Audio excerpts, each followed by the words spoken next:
காட்டிலா. இந்த காட்டிலா நூல் வந்து பார்த்திங்கன்னா தமிழ் மொழியில் அச்சேறிய முதல் நூல். தமிழ் எழுத்து அச்சுக்களில் அல்ல, அதாவது தமிழ் எழுத்துருவில் வந்து கிடையாது. தமிழ் எழுத்துருவில் அச்சேறிய முதல் நூல் எதுன்னு பார்த்தீங்கன்னா தம்பிரான் வணக்கம். இந்த காட்டிலா நூலுடைய முழு பெயர் பாருங்கள், காத்திலா டி லிங்குவா தமிழ் எ போர்ட்டகஸ். இதை அப்படியே தமிழில் எப்படி மாற்றுறாங்கன்னு பாருங்கள். தமிழ் மொழியிலும் போர்த்துகீசியத்திலும் அமைந்த திருமறை சிற்றேடு அப்படின்னு வந்து இது தமிழ்படுத்தப்படுகிறது. இந்த காட்டிலா நூல் வந்து பார்த்திங்கன்னா எங்கே அச்சிடப்படுதுன்னா போர்ச்சுகஸ் நாட்டுடைய தலைநகரான லிஸ்பானில் அச்சிடப்படும். 4வது பாயிண்ட் பாருங்கள், 1554 பிப்ரவரி 11 வந்து 38 பக்கங்கள் கொண்ட நூலாக வந்து இது வெளியிடப்படுகிறது. 1450 வந்து பார்த்திங்கன்னா ஜெர்மனியில் வந்து குடான்பர்க் அச்சு இயந்திரத்தை நிறுவியிருப்பார். நிறுவியதிலிருந்து 100 வருஷத்துக்கு பிறகு தான் இந்த காட்டிலா நூல் வந்து லிஸ்பான்ஸ் நகரத்திலிருந்து வெளிவரும்.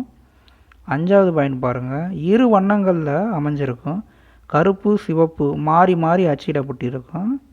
6வது பாயிண்ட் பாருங்கள், இந்த நூலில் வந்து பார்த்திங்கன்னா 3 மொழியில் வந்து எழுதப்பட்டிருக்கும். ஒன்று லத்தீன், ரோமன் எழுத்துரு தமிழ், போர்த்துகீசிய மொழி.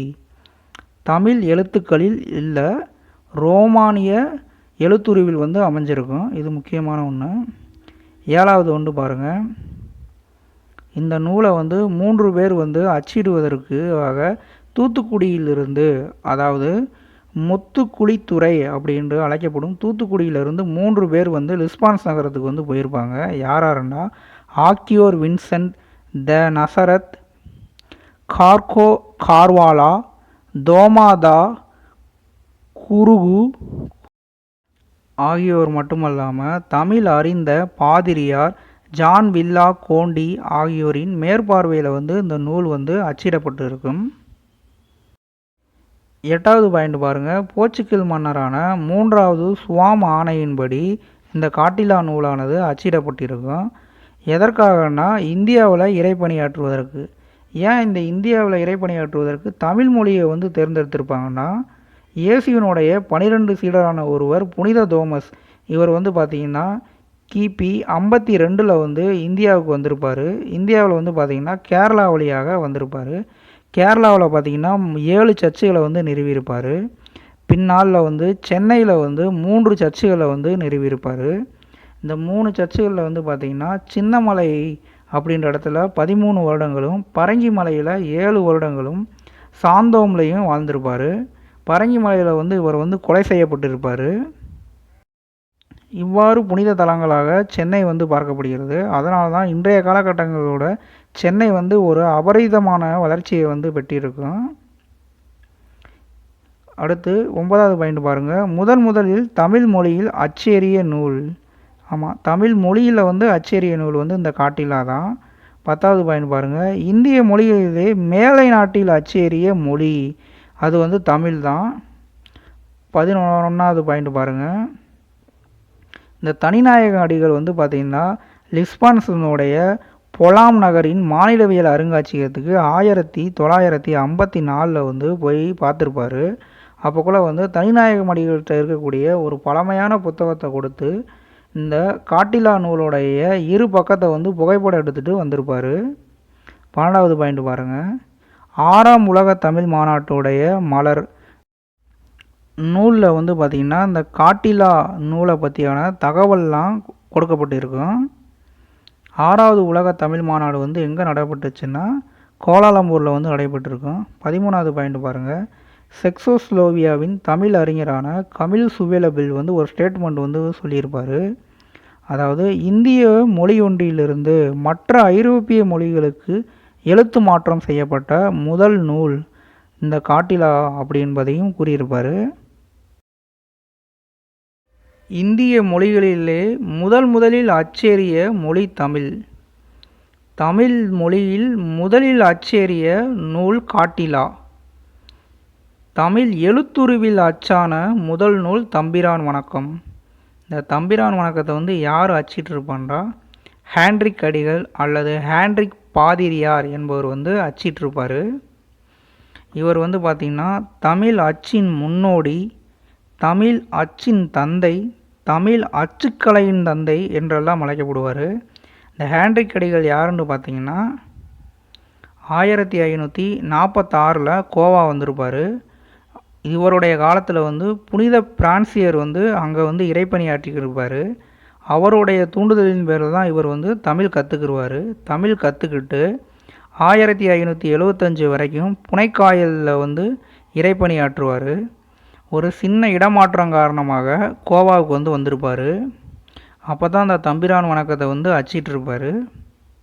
இந்த தம்பிரான் வணக்கத்தோடைய முழு பெயர் என்னென்னா இந்த டாக்ட்ரைன் கிறிஸ்டிசம் ஆர் தம்பிரான் வணக்கம் அப்படின்னு வந்து இந்த நூல் வந்து அழைக்கப்படும். இந்த நூல் வந்து பார்த்திங்கன்னா 1539 லத்தீன் மொழியிலிருந்து போர்த்துகீசிய மொழிக்கு மொழிபெயர்க்கம் செய்யப்பட்டிருக்கும். அப்புறம்தான் 1578 போர்ச்சுகீசியத்திலிருந்து தமிழ் மொழியாக்கம் ஹேண்ட்ரிக் அடிகள் வந்து பண்ணியிருப்பார். முதல் அச்சுக்கூடம் வந்து பார்த்திங்கன்னா 1556 தான் வந்திருக்கும். கத்தோலிக் கிறிஸ்துவர்களால் கோவாவில் நிறுவப்பட்டிருக்கும். கோவாவில் வந்து புனித பிரான்சியர் வந்து இறைப்பணியில் இருப்பார். இந்த அச்சுக்கூடத்துக்கு தேவையான காகிதம் வந்து பார்த்திங்கன்னா சீன வணிகத்திலிருந்து கிடச்சிருக்கும். 7வது பாயிண்ட் பாருங்கள். தம்பிரான் வணக்கம் வந்து பார்த்திங்கன்னா 1577 கோவாவில் அச்சிடப்பட்டது வந்து முழுமையான திருப்தி அடையலை. அப்புறம் பின்னால் 1578 அக்டோபர் 20 கொல்லம் அச்சகத்திலிருந்து வெளியிட்டது வந்து சிறப்பாக வந்து இருக்கும். எங்கே அச்சிடுவாங்கன்னா கொல்லம் பீட்டர் இறையியல் கல்லூரி. இந்நூல் அச்சிடுவதற்கு இந்தியாவை சார்ந்த பாதிரியார் அருட்தந்தை பெரஸ் லூயிஸ் வந்து உதவி புரிஞ்சிருப்பார். அது மட்டும் இல்லாமல் அருட்தந்தை யோவான் தஃபிரியா வந்து மேற்பார்வையில் வந்து அச்சிடப்பட்டிருக்கும். இந்த நூலில் உள்ள வந்து பார்த்திங்கன்னா பிரார்த்தனை பாடல்கள், வினா விடை முறையில் அமைந்த மதம் கற்பிக்கும் வழிமுறைகள் ஆகியவெல்லாம் இடம்பெற்றிருக்கும். 10வது பாயிண்ட் பாருங்கள். இந்தியாவில் அச்சிடப்பட்ட மொழிகளிலே முதல் நூல் தம்பிரான் வணக்கம் அமைந்துள்ளது. 11வது பாயிண்ட் பாருங்கள். இதோடைய முன்னாடி பக்கம் வந்து பார்த்திங்கன்னா Doctrina Christam en Lingua Malabar Tamil அப்படின்ட்டு இடம்பெற்றிருக்கும். இதோடைய நடுப்பக்கத்தில் வந்து ஒரு படம் இருக்கும். என்ன படம்னா கிறிஸ்துவ திரித்துவ தேவன் மரம் செதுக்கும் ஓவியம் வந்து இடம்பெற்றிருக்கும். இந்த நூல் வந்து பார்த்திங்கன்னா 16 பக்கங்களை வந்து கொண்டது. 10 சென்டிமீட்டர் நீளமும் 14 சென்டிமீட்டர் அகலமும் கொண்டது. 14வது பாயிண்ட் பாருங்கள். புள்ளிகள் இடப்படவில்லை மற்றும் சொற்கள் பிரிக்கப்படாமல் இருக்கும், நிறுத்தல் குறிகளும் இல்லாமல் இருக்கும் இந்த நூலில் வந்து. 15வது பாயிண்ட் பாருங்கள். இதோடைய ஒரு பிரதி வந்து பார்த்திங்கன்னா 1951 அமெரிக்காவில் ஹவார்டு பல்கலைக்கழகத்தில் நூலகத்தில் வந்து வைக்கப்பட்டுள்ளது. அந்த நூலகம் பேர் பார்த்திங்கன்னா ஹவுண்டன் லைப்ரரி. அது மட்டும் இல்லாமல் இதோட இன்னொரு பிரதி பார்த்திங்கன்னா கன்னிமாரா அருங்காட்சியகத்திலும் தஞ்சை தமிழ் பல்கலைக்கழகத்திலும் இடம்பெற்றுள்ளது. இந்த ஹேண்ட்ரிக் அடிகள் வந்து பார்த்திங்கன்னா 1586 புனைக்காயலில் தமிழ்நாட்டோடைய முதல் அச்சுக்கூடத்தை வந்து நிறுவுவார். அதில் அச்சிடப்பட்ட ஒரு நூல் தான் என்னென்னா அடியார் வரலாறு, த ப்ளோஸ் டேங்க்சரட்டம் அப்படின்ற நூலும் அச்சிடுவார்.